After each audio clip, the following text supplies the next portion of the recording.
तो दोस्तों आज के समय में एआई के इस्तेमाल कुछ ज्यादा ही हो रहा है, लेकिन एआई कितना एडवांस हो सकता है ये आपको इस वीडियो में पता चल जाएगा।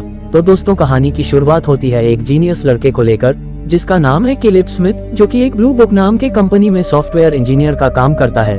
ब्लू बुक एक सर्च इंजन कंपनी है जिसमें इंटरनेट का 94% डेटा सर्च किया जाता है, जैसे हमारा गूगल भाई है। और हाल ही में उसके प्रमोशन होने की वजह से उसे एक जगह भेज दिया गया है। ये जगह शहर से बहुत दूर एक जंगल में है। वो जब हेलीकॉप्टर से उतरता है तो वो पायलट से पूछता है ये बिल्डिंग कहाँ है। तो पायलट बोलता है हमें वहाँ जाने की परमिशन नहीं है, नदी किनारे चलते हुए आपको मिल जाएगा। उसके बाद स्मिथ देखता है उसके मोबाइल फोन पर सिग्नल नहीं आ रहा है, आएगी भी कैसे, वहाँ आसपास कोई भी इंसानी बस्ती नहीं है।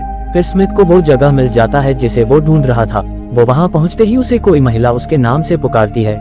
ये आवाज आ रही थी एक स्पीकर से। स्मिथ को एक कैमरा के सामने आने को बोलती है। वो कैमरा के सामने आते ही उसका एक फोटो खींच लिया जाता है और इस मशीन से एक आईडी कार्ड निकल आता है। इसी आईडी कार्ड से वो घर में दाखिल हो सकता है। वो घर के अंदर जाता है लेकिन उसे कोई भी नजर नहीं आता है। कुछ देर बाद वो एक आदमी देख पाता है जो कसरत कर रहा था। इस आदमी का नाम है नाथन, इसी ने ही स्मिथ को यहाँ बुलाया है। नाथन स्मिथ को कुछ खाने को पूछता है लेकिन स्मिथ बोलता है नहीं, मैं खाना खा के आया हूँ। यहाँ स्मिथ को पता चलता है नाथन बहुत ही ओपन माइंडेड है और वो बहुत शराब पीता है। वो स्मिथ से एक बात क्लियर कर देता है कि उसे नाथन को सब बुलाने की जरूरत नहीं है, वो लोग यहाँ दोस्त की तरह रह सकते हैं। उसके बाद वो उसे समझा देता है कि स्मिथ के पास जो कार्ड है उस कार्ड से वो सिर्फ उन्हीं दरवाजे को खोल सकता है जो नाथन ने उसके लिए प्रोग्राम करके रखा है। बाकी के कोई भी दरवाजा उस कार्ड से नहीं खुलेगा। वो जगह किसी जन्नत के जेल खाने से कम नहीं है। कुछ भी हो, स्मिथ यहाँ किसी सॉफ्टवेयर का प्रोग्राम करने के लिए आए है। ये जगह इंसानी बस्ती से दूर जरूर है लेकिन फिर भी यहाँ सब कुछ फैसिलिटी है। उसके बाद हम देखते हैं नाथन स्मिथ को एक एग्रीमेंट पेपर साइन करने को बोलता है जिसमें लिखा था स्मिथ यहाँ जो भी देखेगा या जो भी सुनेगा वो बाहर की दुनिया में बता नहीं सकता। यहाँ का कोई भी सीक्रेट वो बाहर आउट नहीं कर पाएगा, तभी वो यहाँ रह सकता है। लेकिन स्मिथ साइन करने से मना कर देता है।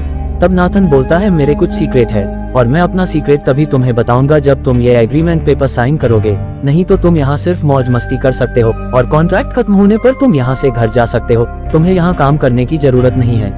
ये सुनकर स्मिथ साइन कर देता है क्योंकि वो यहाँ काम करने आया है। उसके बाद नाथन स्मिथ से कहता है मैंने एक एआई रोबोट बनाया है। उसके बाद वो स्मिथ को वो रोबोट दिखाता है। स्मिथ जिंदगी में पहली बार किसी एआई रोबोट से मिलता है। स्मिथ उस रोबोट से उसकी नाम पूछता है। वो कहती है उसकी नाम एवा है। कुछ ही समय में स्मिथ एवा की दिल जीत लेता है। उन लोगों का बातचीत आम इंसानों की तरह चलने लगती है और ये सब नाथन कंप्यूटर में देख रहा होता है। फिर हमें अगले दिन की सीन दिखाया जाता है जहाँ नाथन स्मिथ से पूछता है कि एवा को देखकर स्मिथ को कैसा लगा। क्या एवा की सोच इंसानों की सोच से मिल खाती है या वो सिर्फ मशीन की तरह सोचता है। लेकिन स्मिथ के लिए ये एक ही दिन में बताना असंभव है। पर स्मिथ के जवाब से नाथन खुश हो जाता है क्योंकि स्मिथ बहुत अच्छे से जवाब दिया था। उसके बाद हम देखते हैं स्मिथ जब बिस्तर में सोने वाला था तब अचानक बिजली चली जाती है। स्मिथ दरवाजा खोलने की कोशिश करता है लेकिन जब तक ऑटोमेटिक जनरेटर स्टार्ट नहीं हो जाती तब तक दरवाजा खुलेगा नहीं। दोबारा बिजली आते ही वो बाहर निकल जाता है और वो सीधा नाथन के रूम में जाता है। वहाँ वो नाथन के मोबाइल को छूते ही पीछे से नाथन बोलता है तुम्हें फोन करना अलाउ नहीं है। तब स्मिथ बोलता है नहीं, मैं ये देखने आया था कि हर रूम में बिजली है या नहीं। उसके बाद वो सुबह को आंखें खुलते ही देखता है उसके रूम के अंदर एक लड़की नाश्ता लेके आई है। वो जब नाथन से पूछने जाता है कि वो लड़की कौन है तब नाथन उसे बोलता है कि उसकी नाम क्योको है। फिर स्मिथ उसे बोलता है शायद एवा को बाहर जाने देना चाहिए क्योंकि उसके साथ बातचीत करना किसी कंप्यूटर के प्रोग्राम को टेस्ट करना जैसा है।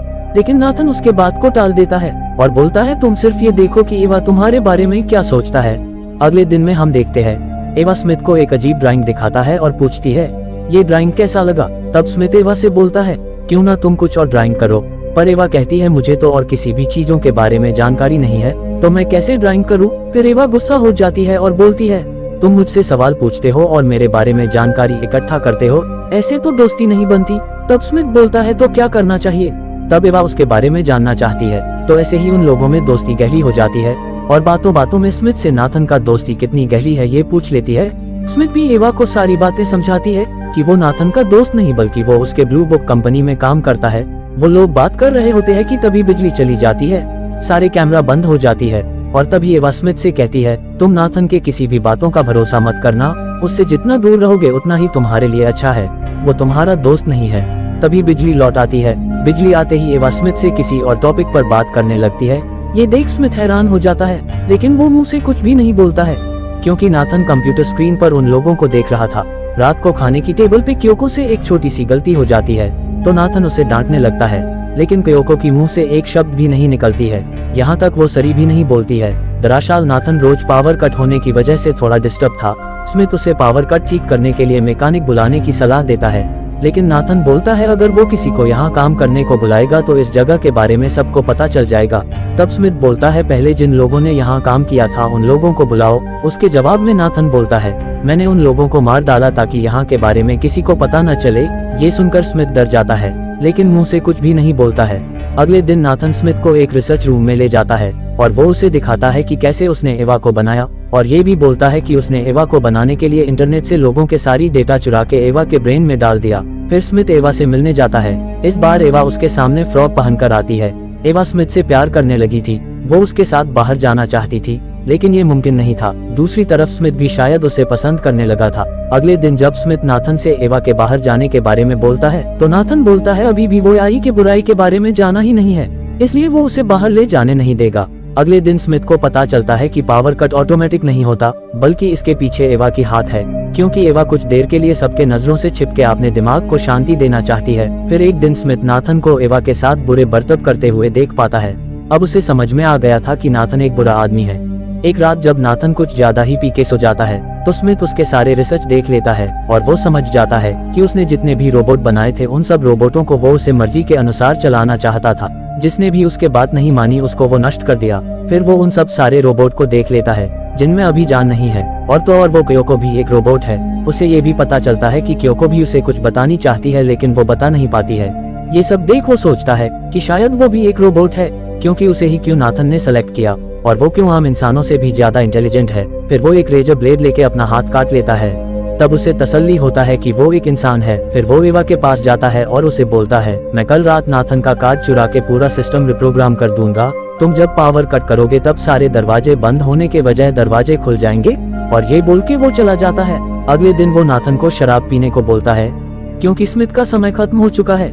कल वो घर को लौट जाएगा, लेकिन नाथन पिछली रात कुछ ज्यादा ही पी लिया था तो वो मना कर देता है। तो स्मिथ खुद वो शराब पीने लगता है। तब नाथन उसे सीधा पूछता है क्या एवा स्मिथ को पसंद करती है, क्योंकि एवा बाहर जाना चाहती है। हो सकता है कि एवा स्मिथ के साथ प्यार का नाटक किया है, लेकिन ये सवाल सुन के स्मिथ गुस्सा हो जाता है और नाथन को भला बुरा कहने लगता है। तब नाथन स्मिथ को बोलता है मैंने बैटरी से चलने वाला एक कैमरा पहले से लगा रखा था, तुमने उसके साथ जो भी बात की वो सब मैं सुन चुका हूँ, इसलिए तुम मुझे झूठ मत बोलो। स्मिथ पकड़ा गया था, उसके पास अब सफाई देने का कोई मौका नहीं है, लेकिन नाथन उसे समझाने लगता है कि इसमें उसका कोई दोष नहीं है। दरअसल वो एवा को परखने के लिए स्मिथ को यहाँ लाया था। वो उसे पूरी बातें समझा पता कि तभी पावर कट हो जाता है। पावर कट होते ही सारे दरवाजे खुल जाती है, लेकिन ये नाथन को पता नहीं था, क्योंकि पहले ही स्मिथ सिस्टम को रिप्रोग्राम कर चुका था। पावर आते ही नाथन देखता है एवा रूम से बाहर निकल आया है। ये देख वो स्मिथ को एक मुक्के से बेहोश कर देता है और एवा को रोकने चला जाता है, लेकिन एवा के साथ क्योको भी मिल चुकी थी।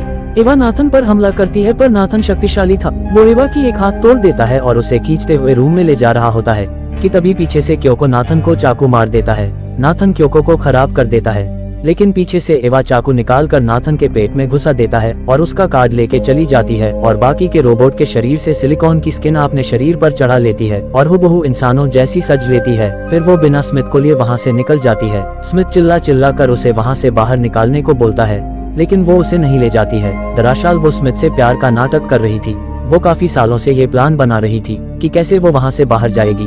स्मिथ जब दोबारा सिस्टम को रिप्रोग्राम करने जाता है तो पावर कट हो जाता है। ये पावर कट एवा ने किया था। तो दोस्तों वीडियो अच्छा लगे तो लाइक कर दीजिए और चैनल में नए हो तो चैनल को सब्सक्राइब कर दीजिए। तो मिलते हैं नेक्स्ट वीडियो में। वीडियो अच्छा लगे तो वीडियो को लाइक कर दीजिएगा और चैनल में नया है तो चैनल को सब्सक्राइब कर लीजिएगा। तो मिलते हैं नेक्स्ट वीडियो में।